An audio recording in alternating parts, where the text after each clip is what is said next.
et mon cœur bouillonne d'amour pour toi. Tu es mon Yahya, Jésus.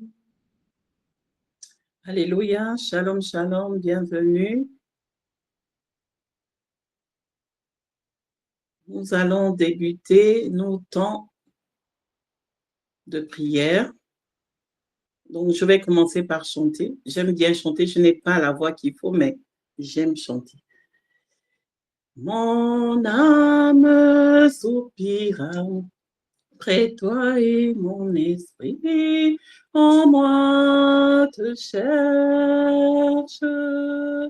Toi seul est le désir de mon cœur et de vie pour t'adorer.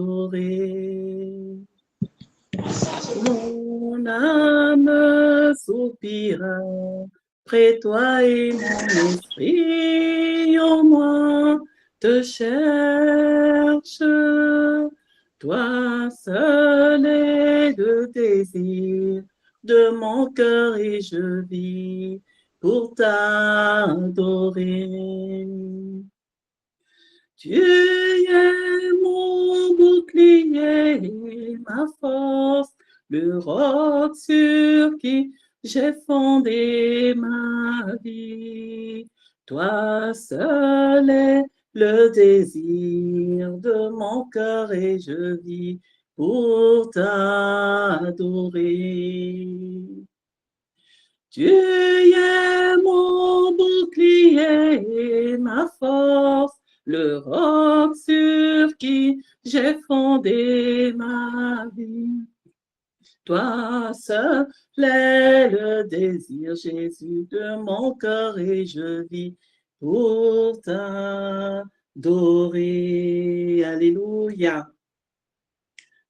Il y a une histoire que j'aime beaucoup dans la Bible, c'est celle de Ruth et de Naomi. Ruth avait dit à Naomi, « Où tu iras, j'irai.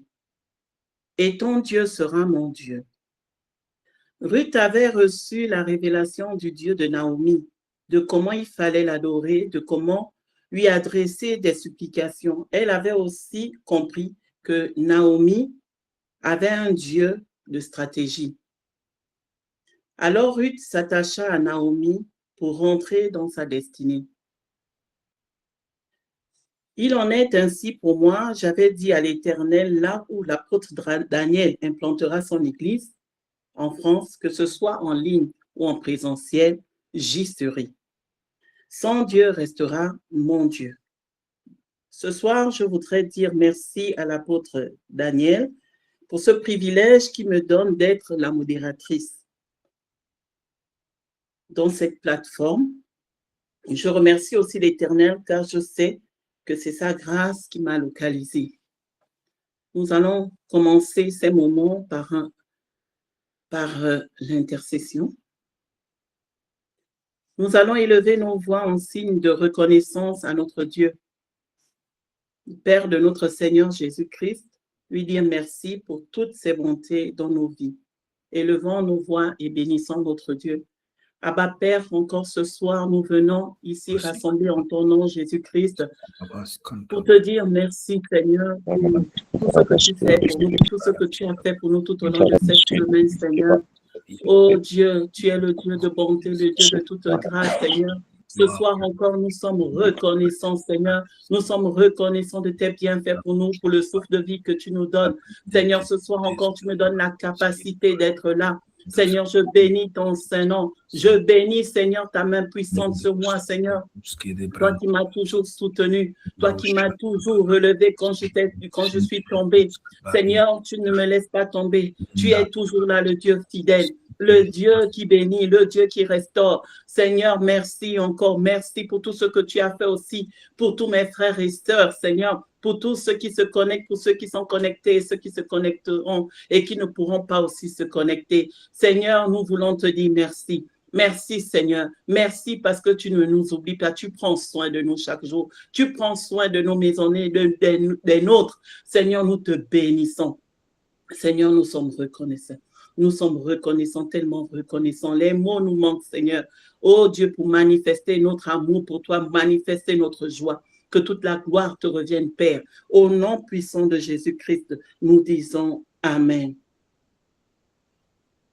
Nous allons encore élever nos voix.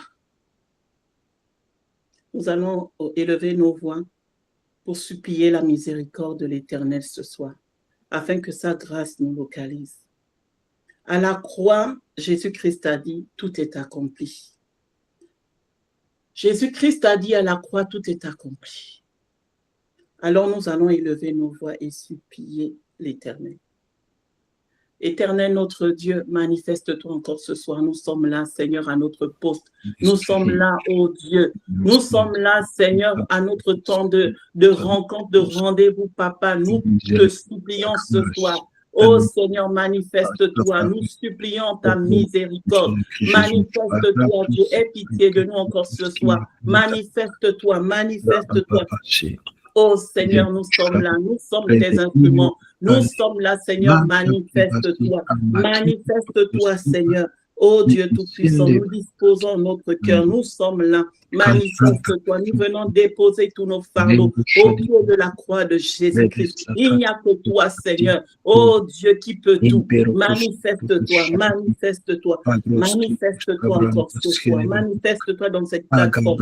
Manifeste-toi dans ce ministère. Christ, libérateur des peuples. Manifeste-toi. Utilise-nous puissamment dans le nom de Jésus pour ta gloire, Seigneur. Tout pour ta gloire, mon Dieu, rien que pour ta gloire. Manifeste-toi, mon Dieu, au nom puissant de Jésus-Christ. Amen. Nous allons aussi invoquer le sang de Jésus-Christ afin que l'atmosphère soit purifiée, que les cœurs soient purs et disposés à recevoir le Saint-Esprit. Que tout esprit impur, esprit de distraction, d'opposition à notre bénédiction, soit mis hors d'état de nuit et élevons nos voix et prions. Seigneur, manifeste-toi, nous invoquons le sang de Jésus-Christ dans cette plateforme, dans nos vies, dans nos cœurs. Seigneur, manifeste-toi, Seigneur, agis par la puissance du sang de Jésus-Christ qui nous donne la victoire sur toute arme forgée contre nous. Seigneur, ce soir, nous proclamons et déclarons que nous avons la victoire, Seigneur. Nous avons la victoire par le sang de Jésus. Que tout esprit impur soit mis hors d'état de nuit au nom de Jésus-Christ, Seigneur. Que tout esprit, ô Seigneur, qui voudrait empêcher, Seigneur, que ta gloire descende, soit lié au nom de Jésus-Christ et mis hors d'état de nuit. Seigneur, manifeste-toi encore ce soir par la puissance du sang de Jésus-Christ qui a coulé pour nous à la croix de Golgotha. Que ce sang, Seigneur, ô Dieu, nous purifie ce soir, nous sanctifie, ô Dieu, afin que nous soyons, Seigneur, réceptifs, Seigneur, à ta parole qui va être libérée au nom de Jésus-Christ. Amen. Nous allons encore prier. Nous allons prier. Nous allons briser ce soir tout blocage, des tourments, la sécheresse financière, les limitations, la précarité. Nous allons briser toutes les armes que peut utiliser l'ennemi. Pendant que j'étais en train de méditer la parole cet après-midi, je pouvais constater qu'il y a des esprits qui maintiennent les enfants de Dieu dans des temps de crise, des crises qui durent 10 ans, comme celle qu'avait traversée Naomi et sa famille. Alors, nous devons nous lever afin de stopper l'hémorragie dans nos familles. Il y a des familles, pendant 10 ans, aucune personne ne travaille, aucune femme n'enfante, aucune personne ne construit. Nous devons dire stop ce soir. Nous nous levons. Nous nous levons comme un seul homme ce soir et nous allons prier Dieu. Nous allons dire à l'Éternel de se manifester par son Saint-Esprit. Élevons nos voix et prions. Ô Dieu Tout-Puissant, nous te prions encore ce soir. Nous te prions, Seigneur. Nous invoquons ta puissance. Nous invoquons ton nom, Jésus-Christ. Manifeste-toi dans nos vies. Manifeste-toi, Seigneur. Manifeste-toi, mon Dieu, mon roi. Par ta puissance, détruis les œuvres des ténèbres, détruis tout ce qui s'oppose à nos bénédictions. Ce soir, Seigneur, nous voulons voir ta puissance, nous voulons voir ta gloire, nous voulons voir, ô Seigneur, te manifester pleinement en nous. Nous sommes tes enfants, nous avons soif de toi, nous avons soif de ta parole, nous avons soif de la puissance de ta parole. Nous croyons, nous savons que ta parole libère, ta parole guérit, ta parole délivre, ta parole restaure, ta parole répare. Seigneur, manifeste-toi ce soir. Manifeste-toi par la puissance du Saint-Esprit, que toute œuvre des ténèbres, tout système maléfique qui a été mis en place dans nos familles, dans nos vies soit détruit. Au nom de Jésus-Christ, au nom de Jésus-Christ, que tout envoûtement, que toute arme de l'ennemi, que toute sécheresse financière, tout blocage, toute stérilité soit détruite au nom de Jésus-Christ, Seigneur. Au nom de Jésus-Christ, Seigneur, manifeste-toi dans la vie de tes enfants. Seigneur, ton peuple soupire après toi. Seigneur, ton peuple des nations entières soupire après toi. Seigneur, nous avons besoin que tu te manifestes ce soir. Seigneur, vois nos enfants. Nos enfants, Seigneur, crient, Seigneur, après toi. Nous soupirons, Seigneur. Oh Dieu, manifeste-toi. Alléluia. Manifeste-toi, Seigneur. Nous allons encore prier, nous allons décréter une nouvelle saison de bénédiction, de grâce et de faveur sur nous. Car Jésus-Christ nous a donné le pouvoir de marcher sur toute la puissance de l'ennemi. Alors nous ne devons pas nous taire. Ce soir, en tant que prophète de l'Éternel, nous allons invoquer le Saint-Esprit, que ce que nous allons décréter, que cela s'applique dans nos vies par la puissance du Saint-Esprit. Alors nous allons décréter que nous sommes enfants de Dieu.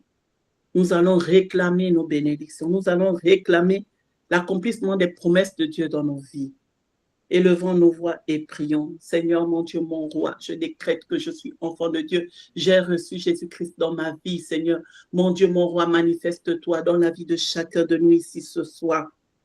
En tant que prophète de l'Éternel, Seigneur, nous venons proclamer, nous venons décréter, Seigneur, que nous sommes bénis, que nous sommes la lumière du monde, le sel de la terre, que nous sommes enfants de Dieu, mon roi. Nous décrétons que les choses changent en notre faveur, mon Dieu, mon roi. Que tout ce que tu as dit pour nous, les bénédictions, tes promesses, Seigneur, s'accomplissent maintenant. Nous décrétons que c'est la saison de gloire. Nous décrétons une nouvelle saison de gloire. Que tout ce qui était mal, soit ancien, passe dans le nom de Jésus-Christ. Seigneur, nous sommes une nouvelle créature en Christ. Manifeste-toi ce soir. Manifeste-toi ce soir. Oh Dieu Tout-Puissant, tu as la capacité de changer les choses en notre faveur. Alors nous croyons ce soir. Nous croyons que ce soir, c'est peut-être notre soir. Nous mettrons la foi, Seigneur, ce soir. Nous mettons la foi que tu es le Dieu du tout à coup, le Dieu de l'impossible, Seigneur. Oh Dieu, manifeste-toi. Manifeste-toi, Seigneur. Manifeste-toi, manifeste-toi. Seigneur, nous réclamons notre héritage au nom puissant de Jésus-Christ. Amen. Je décrète, je déclare, Seigneur, que ma maison et moi, nous servons l'Éternel dans le nom puissant de Jésus-Christ. Amen. Nous allons maintenant disposer notre cœur à recevoir la parole de Dieu, car nous sommes le temple du Saint-Esprit. Je vais partir d'un principe. Dans la Bible, il est écrit dans Jean 7, 38, « Celui qui croit en moi, des fleuves d'eau vive couleront. » Et dans d'autres Bibles, c'est dit « jailliront de son sein. » Nous savons que pour que des fleuves d'eau coulent ou jaillissent, il faut un courant d'eau. Un courant d'eau, c'est une force, c'est quelque chose qui vous tire, qui fait circuler l'eau. Et donc ici, nous pouvons comprendre, un courant, c'est une force, c'est quelque chose qui tire, qui emmène, d'où l'expression courant d'eau. Donc, courant d'eau, c'est une force qui emmène, qui fait avancer de l'eau. Et plus le courant est fort, plus l'eau jaillit. Voilà. Donc, le courant d'eau, ici, c'est la foi. Il faut croire. Cette parole nous emmène à dire qu'il faut croire. Il faut croire qu'il existe, que Jésus-Christ existe et qu'il est capable de nous faire avancer. Parce que la parole de Dieu nous dit que Dieu est dans sa parole. Donc, ce soir, nous allons laisser la parole à l'un des fils de l'ADN qui a certainement bien suivi la formation. Il était toujours là au cours, je peux imaginer, pour prendre les notes afin de les appliquer. Je vais citer ici le pasteur Loïc que nous recevons avec nos applaudissements.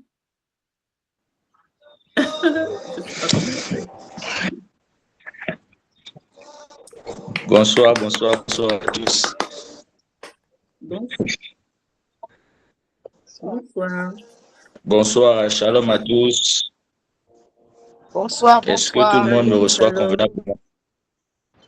On te reçoit bonsoir, très bien. Shalom à tous. Est-ce que tout le monde me reçoit convenablement? On te reçoit 5 sur 5, pasteur. D'accord, d'accord. Merci beaucoup. Alors que toute la gloire revienne à Dieu pour 7 ans en ligne, je bénis le Seigneur pour notre Père spirituel, l'apôtre Daniel Guimau, pour cette plateforme qui a été mise en place, qui est une plateforme de bénédiction pour chacun de nous. Et merci encore pour le privilège qui m'est donné, la responsabilité de nous entretenir ce soir. Très belle intervention de la sœur Fernande Clarisse. Merci. Que Dieu soit béni, que Dieu soit glorifié. Amen, amen. Amen. Donc ce soir, nous allons partager la parole ensemble. Ce soir, nous allons partager la parole. Nous allons partager la parole et pour cela, je vais commencer à lire un chapitre.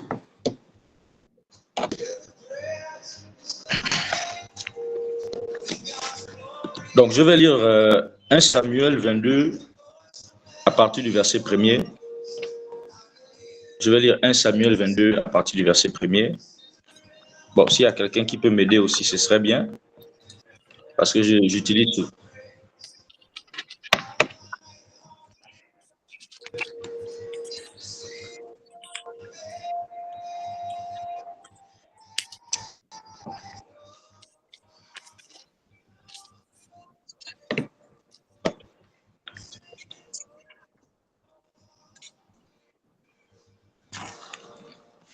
« 1 Samuel 22 à partir du verset 1er.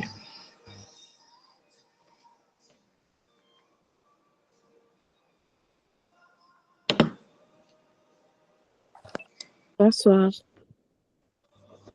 Bonsoir, 1 Samuel Esther. 1 Samuel 22, verset 1er déclare Oui. David s'enfuit Oui. au lieu fort de la caverne d'Adullam. Et tous ceux qui étaient dans l'affliction, tous ceux qui étaient dans la détresse, tous ceux qui étaient dans l'indigence se rassemblèrent auprès de lui et il devint leur chef. Amen. Amen. Ok, d'accord, je vais lire dans ma version. Il est écrit dans 1 Samuel 22 à partir du verset 1er et dans lui second.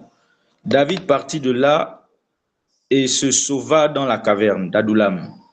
Ses frères et toute la maison de son père la prirent et ils descendirent vers lui. Tous ceux qui se trouvaient dans la détresse, qui avaient des créanciers ou qui étaient mécontents, se rassemblèrent auprès de lui et il devint leur chef. Ainsi se joignirent à lui environ 400 hommes. Amen. Ce soir, j'aimerais encore, au travers de ces moments, nous encourager, surtout par rapport à cette nouvelle année. Et ce soir, j'aimerais parler de la caverne d'Adullam. Ce soir, j'aimerais parler de la caverne d'Adullam. La Bible dit ici, pour planter le décor, que David, alors que Dieu l'avait oint, nous voyons cela dans 1 Samuel 9, à partir du verset 15 et la suite, la Bible déclare que Dieu avait envoyé Samuel consacrer David comme roi, alors que Saül était encore sur le trône. Et c'est ainsi que, à cause des exploits de David et par jalousie de Saül, Saül va commencer à poursuivre, va commencer à combattre David. Et David, dans la peur de se faire détruire, dans la peur de se faire attraper par Saül, va commencer à fuir. Et David avait des personnes qui étaient autour de lui, qui le soutenaient, mais qui, à cause de soutenir David, se sont retrouvés sans famille, se sont retrouvés abandonnés, se sont retrouvés vraiment, vraiment dans la détresse à cause de suivre David qui avait reçu l'onction pour la royauté. Et nous voyons dans 1 Samuel chapitre 22, la Bible dit que David, lorsqu'il s'est sauvé, est parti dans la caverne d'Adullam. Et la Bible déclare que ses frères, sa famille, surtout ses frères qui auparavant le méprisaient, qui auparavant n'avaient pas le même regard que Dieu avait sur lui, la Bible dit que, au-delà de ça, ses frères l'ont suivi dans la caverne d'Adullam. Et nous voyons au verset 3 que la Bible dit que de là, David s'en alla à Mitzpé, dans le pays de Moab. Il dit au roi de Moab, permets, je te prie, à mon père et à ma mère de se retirer chez vous jusqu'à ce que je sache ce que Dieu fera. Ici, nous connaissons tous le cantique, pour certains, qui est titré Adullam. C'est à partir de ce cantique que j'ai eu l'inspiration de nous parler ce soir. Nous voyons ici que la caverne d'Adullam, déjà Adullam veut dire en hébreu la justice du peuple. Et nous savons qu'une caverne, c'est un trou. C'est un trou qui est dans un rocher. C'est un creux qui peut se trouver sur une montagne. Mais en même temps, caverne en hébreu veut dire ouverture. Alors que David allait se cacher dans une caverne qui pour lui ne comptait pas plus qu'une caverne, la Bible déclare qu'à partir de cette caverne, à partir de cet endroit où David s'était réuni, déjà je tiens à préciser ici que David lui-même était déjà abattu. David ne savait plus quoi penser.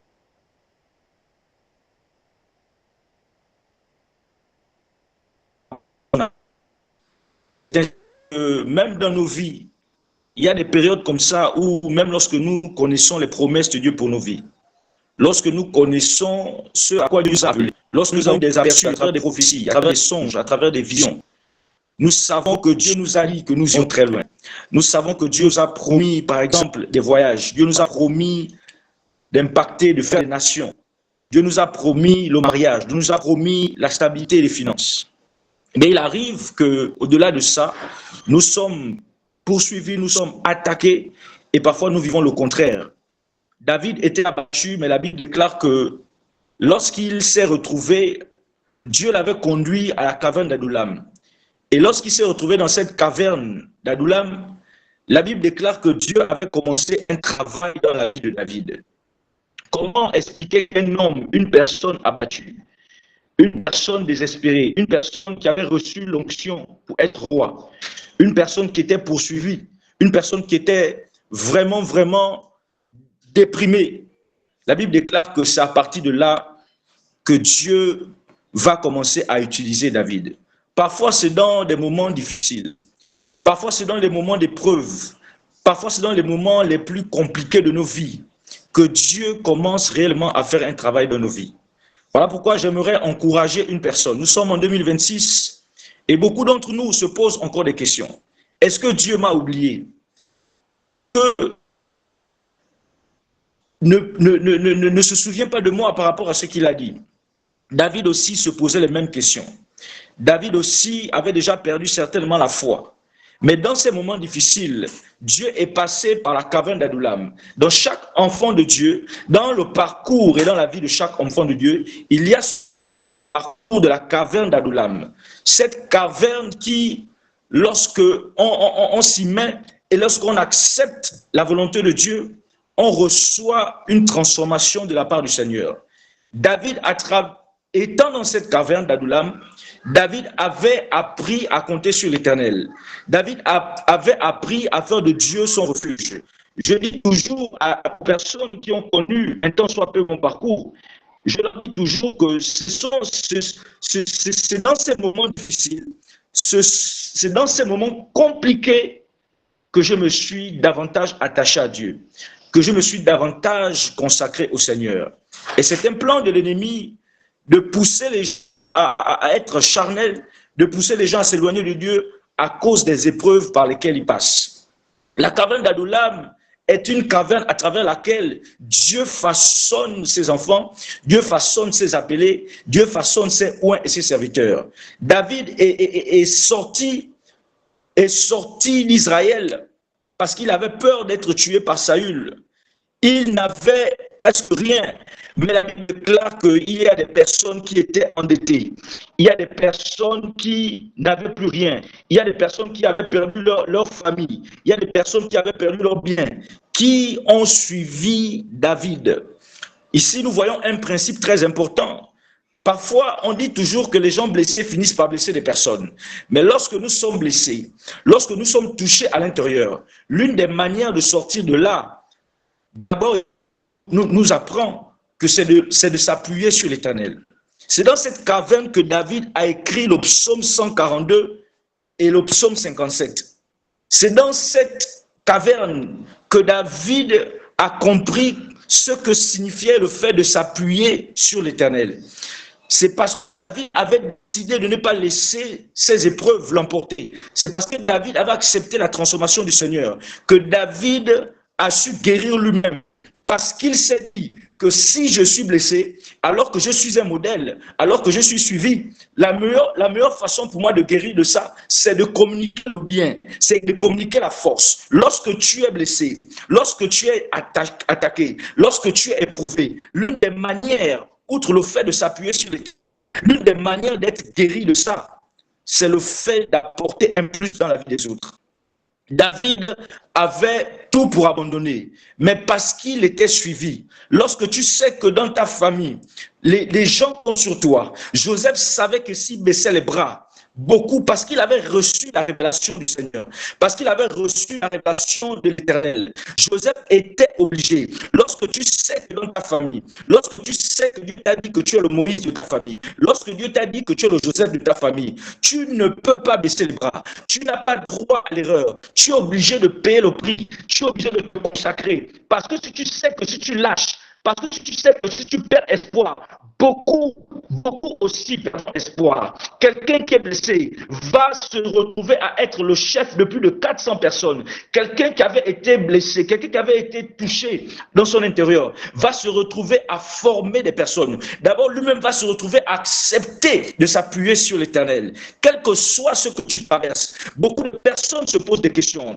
Nous sommes en 2026. Jusque-là, certaines promesses tardent. Jusque-là, les choses ne changent pas. C'est parce que tu es dans la caverne d'Adullam. C'est parce que Dieu a envie de te transformer. C'est parce que Dieu a envie de guérir ton cœur. C'est parce que Dieu, ce n'est pas une histoire de démons. Ce n'est pas une histoire de blocage. La même manière que la Bible déclare que le Saint-Esprit conduit Jésus dans le désert, c'est de la même manière que le Saint-Esprit avait conduit David dans la caverne d'Adullam. C'est dans cette caverne que nous sommes transformés. C'est dans cette atmosphère d'Adullam que les personnes qui sont rentrées des héros en sortent des héros. C'est dans cette caverne que les personnes qui sont rentrés, Jacob, ressortent en Israël. Parce que dans cette caverne, Dieu façonne notre caractère. Parce que dans cette caverne, parce que dans cette atmosphère d'Adullam, nous sommes transformés de l'intérieur. C'est comme ça que David va commencer à être un modèle. David va commencer à être un exemple. Et des personnes qui étaient arrivées auprès de David, il faut avoir un David dans sa vie. Quel que soit l'appel que tu as dans ta vie, quelles que soient les promesses que tu as reçues de la part du Seigneur, si tu n'as pas un David dans ta vie, si tu n'as pas quelqu'un qui va par son expérience, qui va par son appel, qui va par son mandat façonner ta vie, tu ne peux pas t'en sortir. Ces personnes avaient décidé de suivre David malgré qu'ils savaient, malgré qu'ils avaient perdu des parents, des enfants à cause de la guerre, avaient décidé de suivre David. Lorsque Dieu met un homme devant ta vie, lorsque Dieu place l'homme de ta destinée, la personne qu'il va utiliser pour te façonner, tu dois au-delà de tout regarder non pas ce que tu vois, mais regarder à ce que Dieu t'a dit, regarder à ton appel, regarder au-delà des apparences. Ces hommes n'avaient pas dit non. Depuis qu'on t'a suivi, on a perdu des personnes. Depuis qu'on t'a suivi, on a perdu des enfants, on a perdu des biens. ils avaient décidé de laisser les biens qu'ils avaient, les petits avantages qu'ils avaient auprès de Saül. Ils ont dit non, on va te suivre parce que nous savons que tu as l'appel de Dieu, parce que nous savons que tu es un homme de Dieu. C'est peu arrivé qu'on reste à côté de l'homme de Dieu et qu'on soit éprouvé. Ça ne veut pas dire que Dieu nous a oubliés. Ces personnes, la Bible déclare au verset 2 que tous ceux qui se trouvaient dans la détresse, qui avaient des créanciers et qui étaient mécontents, il y avait des personnes endettées, il y avait des personnes avec beaucoup de blocages, il y avait des personnes qui avaient perdu l'espoir, qui avaient perdu l'envie de vivre, mais ils se sont accrochés à un homme, ils se sont accrochés à une personne, et c'est cette personne que Dieu a utilisée. Lorsque nous voyons dans 2 Samuel, à partir du verset 23, et au chapitre 23, nous verrons comment David fait les éloges de ces hommes. Des personnes qui sont arrivées abattues, des personnes qui sont arrivées sans rien, mais parce qu'ils ont cru à la vision d'un homme, parce qu'ils ont cru en l'appel d'un homme, se sont retrouvés dans la gloire, se sont retrouvés en train de manifester leur plein potentiel. C'est ainsi que Dieu travaille. Les principes de Dieu n'ont pas changé. Même dans la nouvelle alliance, Dieu utilise toujours un homme.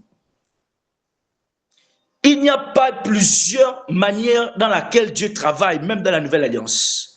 Soit tu t'accroches à une personne qui a reçu une vision pour que ta vision s'accomplisse. C'est comme ça. Les principes n'ont pas changé. Le problème est que beaucoup d'entre nous, dans la nouvelle génération, beaucoup de personnes dans la précipitation, dans des ambitions démesurées, dans des désirs d'être connus, d'être vus, dans des désirs de faire du match vu, veulent parfois sauter les étapes. Ces personnes, malgré tout, avaient décidé de s'accrocher à David. Et David, à travers cette caverne, à travers cette atmosphère d'Adullam, David va subir une transformation. Et ces personnes aussi vont subir une transformation. Ces personnes vont commencer à être utiles pour David, alors que ces personnes étaient déjà abattues. Mais David aussi a cru en ces personnes. De la même manière, Dieu a établi l'apôtre Daniel Guimour, qui croit en nous, qui se bat pour nous, qui prie pour nous, qui nous impose les mains, qui nous enseigne, pour que nous aussi soyons utiles dans la vision que Dieu lui a donnée. C'est en marchant dans cette vision que nous accomplissions aussi la nôtre. Parmi ces personnes, il y avait des guerriers, mais qui ne se reconnaissaient pas. Des personnes qui pensaient qu'ils allaient mourir comme ça, des personnes qui s'ignoraient, des personnes qui étaient endettées, des personnes qui étaient mécontentes. Mais après avoir accepté la transformation auprès d'un homme, mais après avoir accepté la transformation d'Adullam, mais après avoir accepté le brisement, mais après avoir accepté l'obéissance, mais après avoir accepté la soumission, ces personnes se sont retrouvées des guerriers, des guerrières. Ces personnes se sont retrouvées dans la gloire. Ces personnes se sont retrouvées utiles pour David. Parce qu'ils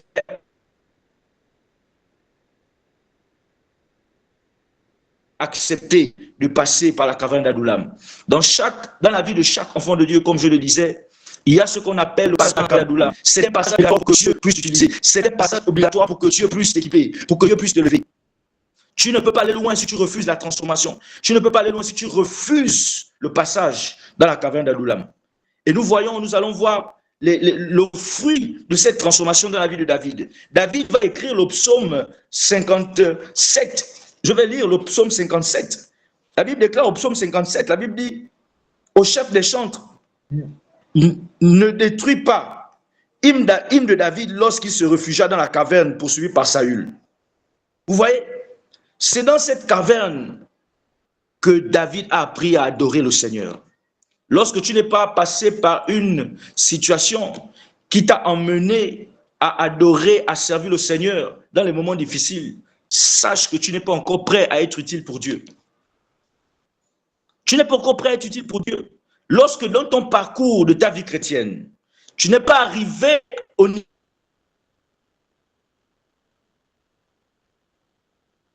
de la caverne Jésus même lorsqu'il n'y a rien chez toi, où tu peux célébrer Jésus même lorsque tu n'as pas d'emploi, où tu peux être constant à l'église, où tu peux servir le Seigneur, où tu peux être dans les retraites spirituelles, où tu peux être en train de prier, en train de chercher la grâce de Dieu, où tu peux être en train de servir auprès d'un homme, malgré les difficultés, malgré qu'il n'y a pas d'emploi, malgré qu'il n'y a pas de mariage, malgré que rien ne ressemble à ce que Dieu t'a dit, malgré que tu ne ressembles à rien, malgré que tu es insignifiant aux yeux des hommes. lorsque tu n'es pas passé par cette étape, sache que tu es encore loin d'être utile pour Dieu. C'est dans la caverne d'Adullam que David avait compris ce que c'était le fait de s'attacher à Dieu.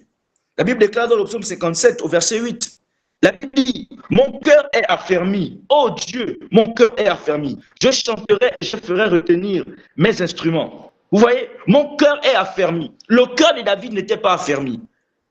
Il n'y a que dans la caverne d'Adullam que Dieu peut affermir ton cœur. Il n'y a que dans ces moments difficiles où tu es oublié, où tu es méprisé des hommes, où tu n'es pas connu, où tu es dans l'ombre, où tu es dans la galère, dans la souffrance. C'est dans ces moments que Dieu affermit ton cœur. C'est dans ces moments que Dieu transforme ta vie. C'est dans ces moments que Dieu fait de toi un vase utile pour sa gloire. C'est dans ces moments que tu es équipé par Dieu. Il est très important pour tout enfant de Dieu d'accepter ce passage à la caverne d'Adullam. Et David a aussi écrit le psaume 142. Je vais lire à partir du verset 1er. Cantique de David lorsqu'il était dans la caverne, prière. Il a dit au verset 6, Éternel, c'est à toi que je crie. Je dis, tu es mon refuge, mon partage sur la terre des vivants. Vous voyez, il y a des choses qui sortent de nous et que nous découvrons de la part du Seigneur lorsque nous sommes dans la caverne d'Adullam. Il y a des choses que tu n'apprendras jamais lorsque tout va bien. Il y a des choses que tu n'apprendras jamais lorsque tout va bien. Il fallait que David passe par la caverne d'Adullam. Et chacun de nous a sa caverne d'Adullam. Chacun de nous a son passage dans la caverne d'Adullam. Et il est important de savoir que ce n'est pas un oubli de Dieu. Ce n'est pas un abandon de Dieu. Lorsque tu passes dans la caverne d'Adullam, Dieu ne t'a pas oublié. Mais Dieu est en train de travailler en toi. Lorsque Dieu ne te parle pas ou ne parle pas sur toi, c'est qu'il est en train de parler à l'intérieur de toi. Lorsque Dieu ne te dit rien, ou tu as l'impression qu'il ne parle pas, ou tu as l'impression qu'il n'agit pas, sache qu'il est en train d'agir à l'intérieur de toi. David dit, oh Dieu, tu as affermi mon cœur. Ton cœur ne peut pas être affermi sans passer par la caverne d'Adullam, sans passer par des épreuves, sans passer, ce sont les épreuves qui font les leaders. Ce sont les difficultés qui engendrent des héros. Il n'y a pas d'héros sans épreuve. Il n'y a pas de leader préparé, fait sans épreuve. David a dit, oh Dieu, tu es mon refuge. Tu ne peux pas savoir que l'Éternel, tu ne peux pas savoir que Dieu est ton refuge lorsque tu n'es pas dans la caverne d'Adullam. David avait compris beaucoup de choses dans ces épreuves. David était sorti de là une autre personne. Lorsque tu acceptes cette épreuve, lorsque tu acceptes cette transformation, c'est de là que tu sors de là quelqu'un de nouveau. C'est de là que tu sors de là une autre personne. Il est très important pour nous, en cette nouvelle année, d'accepter le passage dans la caverne d'Adullam. Ça peut ne pas être facile. Tu peux te retrouver à perdre des enfants. Tu peux te retrouver à vivre des situations difficiles dans ton foyer. Tu peux te retrouver à rester sans emploi. Tu peux te retrouver à rester sans mariage, à rester sans avoir un mari ou une femme. Tu peux te retrouver à être oppressé, être accusé de part et d'autre. Sache que Dieu est en train de te façonner. Sache que Dieu est en train de former le leader qu'il a prévu que tu sois. Nous devons accepter ce passage. Nous devons accepter de passer par ces moments. Vous savez, la Bible déclare dans Exode 25, la Bible déclare dans Exode 25, je vais nous encourager ce soir. La Bible déclare dans Exode, au chapitre 25, il est écrit au verset 10, la Bible dit, ils feront une arche de bois d'acacia. Ils feront une arche de bois d'acacia. Beaucoup d'entre nous sont en train de vivre ce que le bois d'acacia a vécu. Vous savez, le bois d'acacia, déjà l'acacia, c'est un arbre qui pousse dans les lieux désertiques. C'est un arbre qui n'est pas sollicité. C'est un arbre que personne n'utilise pratiquement. Il n'est pas fruitier. Il ne brille pas d'apparence. C'est ainsi que nos vies, parfois dans les débuts, lorsque Dieu travaille, nous avons l'air insignifiants. La Bible déclare que Dieu utilise des choses viles pour en faire des choses glorieuses. Mais c'est dans ces étapes. Beaucoup d'entre nous ont subi ce que le bois d'acacia a subi. C'est un bois qui pousse dans les déserts. Mais Dieu va dire à Moïse, pour construire le tabernacle, tu vas m'utiliser le bois d'acacia. C'est un arbre qui est aux oubliettes. C'est comme ça que beaucoup d'entre nous, nous sommes méprisés dans nos familles. Nous avons l'impression que depuis que nous sommes en Christ, que depuis que nous avons accepté de suivre Jésus, rien ne marche. Les choses sont bloquées, les choses ne se dessinent pas. Mais alors que Dieu est en train de travailler, alors que Dieu est en train de faire un travail profond, le bois d'acacia est un bois qui a subi une transformation pour être utilisé par Moïse. Un bois sans fruit, un bois qui n'est pas sollicité. Nous tous, nous sommes quelque part des acacias, nés au désert mais destinés à la gloire. Je suis venu dire à quelqu'un ce soir que je ne sais pas dans quelle situation tu te trouves. Je ne sais pas quels sont tes débuts, mais la Bible déclare que la fin d'une chose est mieux que son commencement. Peut-être que tu ne ressembles à rien. Peut-être que même les hommes ne te regardent pas. Peut-être, mais tu n'as pas idée du potentiel qui est en toi. Tu n'as pas idée de ce à quoi Dieu t'a destiné. Tu n'as pas idée des grandes choses que tu feras dans quelques années. Dieu est en train de travailler à l'intérieur de toi. Dieu est en train de façonner ta personnalité, de façonner ton identité, de t'imposer un caractère. La Bible déclare que la renommée a plus de valeur que de l'or, parce que tu as besoin d'une personnalité, tu as besoin d'un caractère, tu as besoin de comprendre c'est quoi s'attacher à Dieu, tu as besoin de comprendre. Dans la caverne d'Adullam, David a appris à rechercher sa présence. David a appris à vivre de sa présence. La présence de Dieu était sa richesse. La présence de Dieu était sa nourriture. La présence de Dieu était tout ce dont il avait besoin. Lorsque tu n'as pas compris dans la vie que tout ce dont tu as besoin avant toute chose, c'est sa présence, tu ne pourras aller nulle part dans ta vie. Nous voyons que lorsque Dieu a créé Adam et Ève, la première chose qu'il a donnée, c'est sa présence. Avant de donner à Adam une femme, avant de donner à Adam le travail qu'il devait cultiver et les fruits et tout cela, il a donné sa présence. Il a placé à Éden, qui est le symbole de sa présence. Tout comme le bois d'acacia, peut-être qu'aujourd'hui tu es méprisé, peut-être qu'aujourd'hui tu n'es pas honoré, mais la Bible déclare que lorsque Moïse a construit le tabernacle, ce bois a été couvert de l'or, ce bois a été utile pour le tabernacle. Je suis venu t'annoncer que parce que tu vas accepter la transformation, tu seras utile dans les nations, tu seras utile dans ta famille, tu seras utile parce que tu auras accepté la transformation de Dieu. Comme ces personnes qui ont accepté la transformation auprès de David. Dieu a établi un homme sur ta vie. Et c'est ton David. L'apôtre Daniel Guimour est notre David. Cette personne qui a accepté de guérir de ses blessures en donnant tout ce qu'il avait, en nous enseignant. Cette personne qui a refusé parfois des voyages à l'international pour rester pour enseigner. Cette personne qui a accepté certains privilèges à gauche, à droite. David pouvait aller ailleurs, il avait l'onction, il avait certaines choses. Mais il a accepté de venir dans cette caverne avec des personnes endettées, avec des personnes qui souffraient, avec des personnes qui n'étaient pas guéries, avec des personnes orgueilleuses. Mais au travers de lui, ces personnes ont été transformées. Ces personnes sont devenues des héros.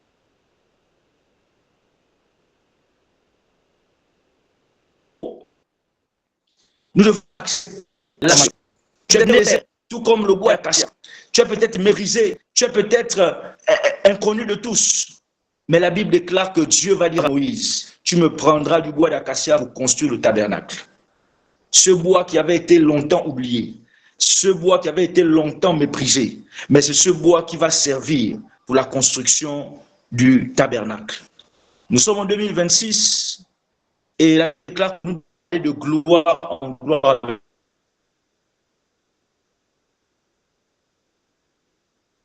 Nous devons monter dans notre façon de servir.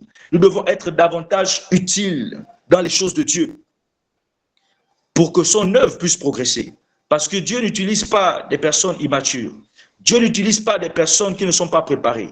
Dieu n'utilise pas des personnes qui ne sont pas façonnées. Voilà pourquoi Dieu prend le temps de nous transformer. Dieu prend le temps de nous façonner. À nous de comprendre que Dieu ne nous a pas oubliés. Vous savez, le plus important pour Dieu, ce n'est pas les exploits. Ce n'est pas parce que ta vie aura changé en ce sens que tu as maintenant des finances, en ce sens que tes affaires marchent, que Dieu va agréer cela. Saül faisait des exploits même quand on l'avait quitté. Dieu ne l'approuvait plus, mais il faisait des exploits. Ce n'est pas le fait de faire des exploits. Ce n'est pas le fait que tu te sois marié. Ce n'est pas tant le fait que tu as maintenant des maisons. Ce n'est pas tant le fait maintenant que tu as des emplois. Ce n'est pas tant le fait que tu as des affaires qui démontre l'approbation de Dieu dans ta vie. Mais c'est un cœur brisé, c'est un caractère transformé, c'est une vie passionnée de Jésus, c'est une vie passionnée de sa présence qui révèle vraiment l'approbation de Dieu dans ta vie. Une vie qui regarde à Jésus, une vie tout comme David qui a appris à faire de Dieu son refuge. Les exploits importent peu lorsque ces exploits n'ont pas pour fondement Christ et non pas des motivations saines. Lorsque ces choses ne sont pas pour la gloire de Dieu, Dieu ne les approuve pas. Voilà, avant toute chose, nous devons apprendre à travailler nos motivations. Nous devons apprendre à travailler nos intentions. La Bible déclare dans Matthieu 21, à partir du verset 8, lorsque Jésus va raconter une parabole à ses disciples, et qui va dire qu'un père avait 2 enfants, et il dit à ces 2 enfants, qui peut aller dans la vigne et travailler? Il déclare qu'il y a un enfant qui va dire que papa, j'irai, mais qui après n'ira plus. Et il y a un qui va dire que papa, je ne pourrai pas aller, mais qui après sera parti pour faire le travail de son père. Et Jésus de dire qu'entre les deux, quel est celui qui a fait la volonté de Dieu? En cette année 2026, quel genre de fille spirituelle veux-tu être pour l'avancement de l'œuvre de Dieu? Est-ce que tu vas être celui qui est dans le superflu? Est-ce que tu vas être celui qui a tendance à réussir dans ses affaires, tendance à faire des exploits, mais qui ne fait pas ce que Dieu attend de lui, mais qui ne fait pas plaisir à Dieu, qui n'a pas de consécration, qui n'a pas d'intimité profonde à Dieu, qui n'a pas de respect pour son père spirituel, qui ne sait pas faire avancer l'œuvre de son père spirituel? Est-ce que tu veux être, quel genre de fille et de fils veux-tu être en cette année 2026? Nous avons une histoire qui, quand même, nous interpelle de la Bible. Lorsque Jésus va vouloir consommer la vigne d'un figuier, la Bible déclare que Jésus va arriver et va demander de la vigne. Et le vigneron va dire qu'il n'y a pas de vigne. Et Jésus va dire à ce vigneron, mais pourquoi cet arbre occupe de la terre inutilement? Et Jésus va dire que s'il n'y a pas de résultat, alors que cet arbre soit terrassé. C'est le vigneron qui est le symbole du Saint-Esprit qui va dire, attends, je mettrai du fumier pour que ça porte du fruit. Cette année 2026, Dieu nous appelle à être utile pour Dieu. Cette année 2026, Dieu nous appelle à porter du fruit, à gagner des âmes, à avoir des résultats pour la gloire de Dieu. Cette année, tu dois prendre des résolutions. Cette année, tu dois décider de faire des choses pour la gloire de Dieu. Cette année, tu dois décider de travailler fortement pour le Seigneur. Cette année, tu dois décider d'être utile. Si tu n'es pas utile, c'est que tu occupes la terre inutilement.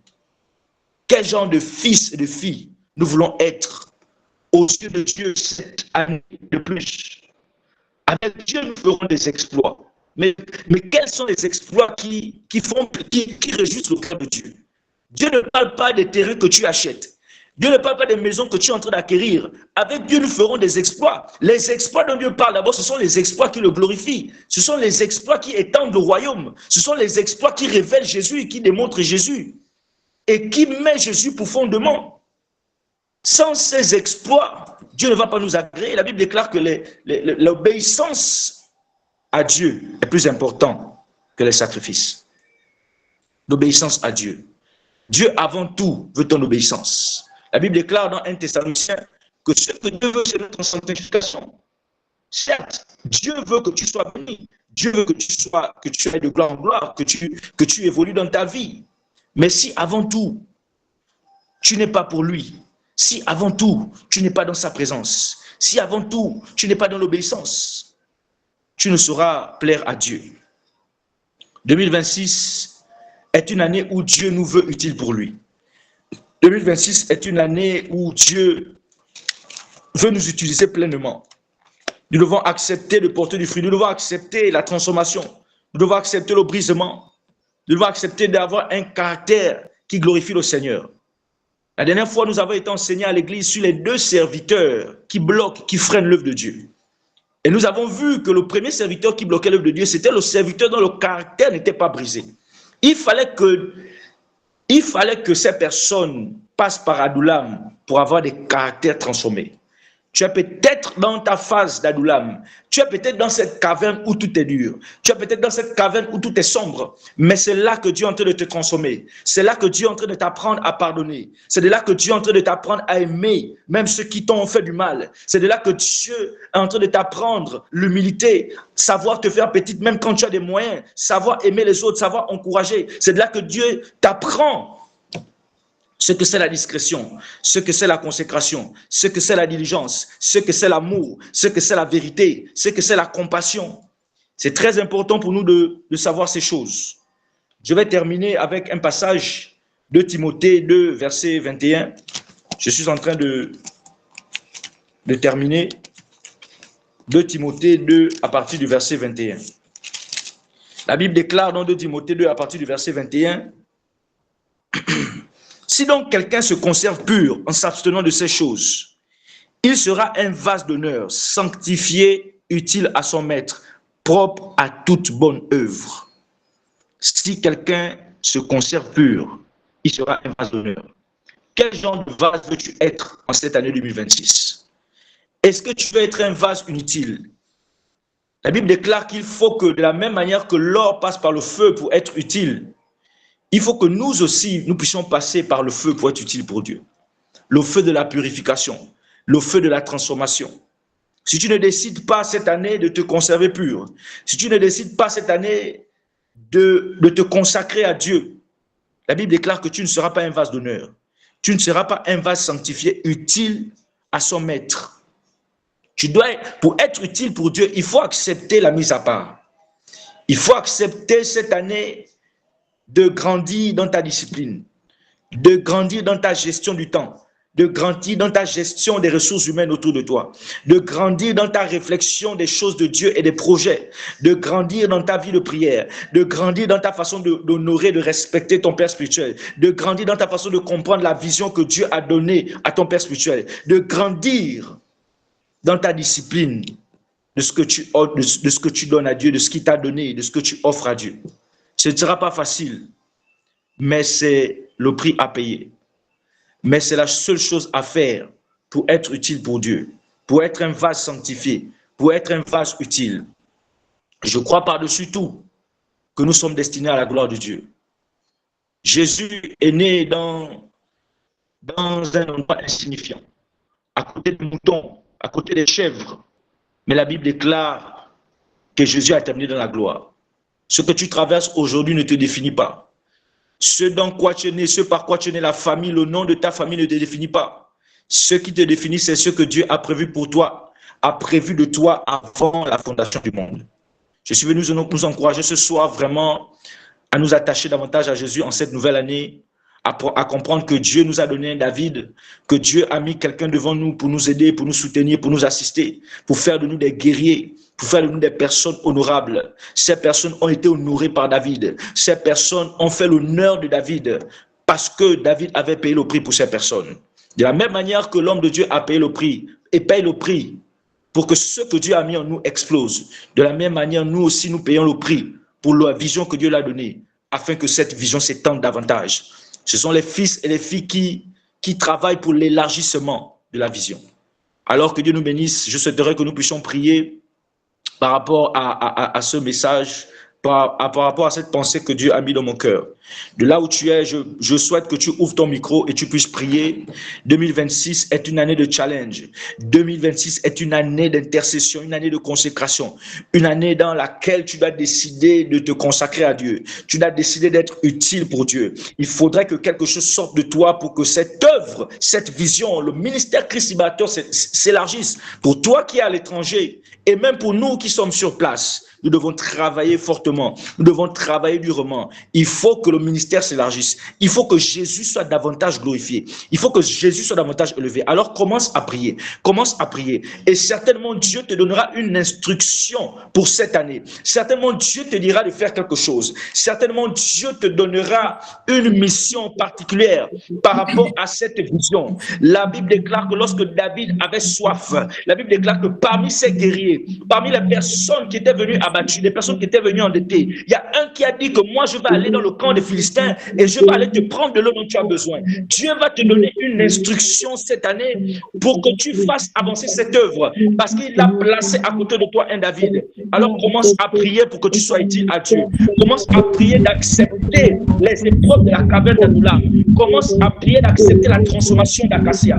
Commence à prier parce que la gloire t'attend devant, parce que les grandes choses t'attendent devant, parce que des choses que tu n'imagines même pas se feront.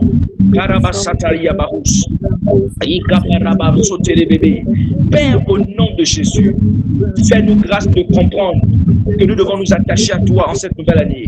Fais-nous grâce de comprendre que nous devons te servir, nous devons porter du fruit et être utiles. Fais-nous grâce d'accepter la mise à part. Fais-nous grâce d'accepter de nous consacrer.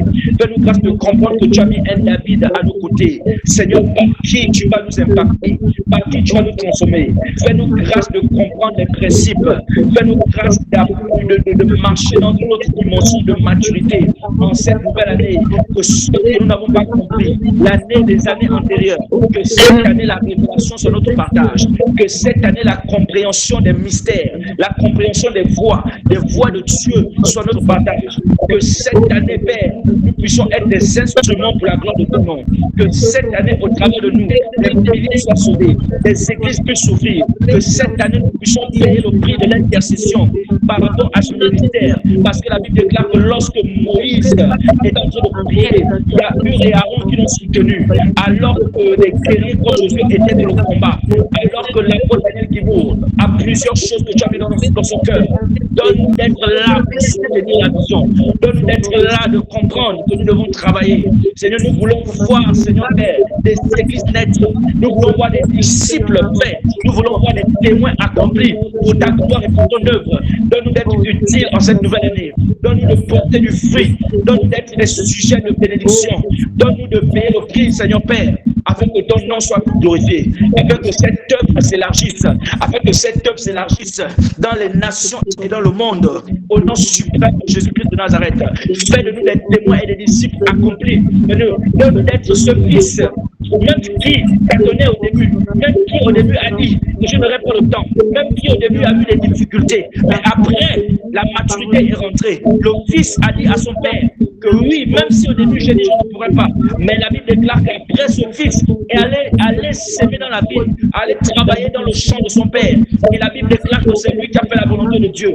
Donne-nous en cette nouvelle année de faire ta volonté. Donne-nous en cette nouvelle année de faire ta volonté. Comme Paul a dit à Timothée, alors que Paul était en prison, alors que Paul avait fait la prison la deuxième fois à Rome, a écrit une lettre, alors que l'église que Timothée gérait passait par des tumultes, passait par des difficultés, alors que nous sommes dans les temps de la fin, alors que nous sommes dans des temps compliqués. Comme Paul a dit à Timothée, mets-toi à part. Ces choses, conserve-toi pur, afin que tu sois utile. Tu seras un vase d'honneur, un vase sanctifié. Dieu veut faire de nous des vases d'honneur et des vases sanctifiés en cette nouvelle année. Dieu veut faire de nous des vases d'honneur et des vases sanctifiés en cette nouvelle année, afin d'être utile dans l'œuvre de Dieu pour sa gloire. Alléluia. Alors, je vais passer la parole à Jeanne ou encore à Papa. Il est là. Je n'ai terminé, que toute la gloire revienne à Dieu.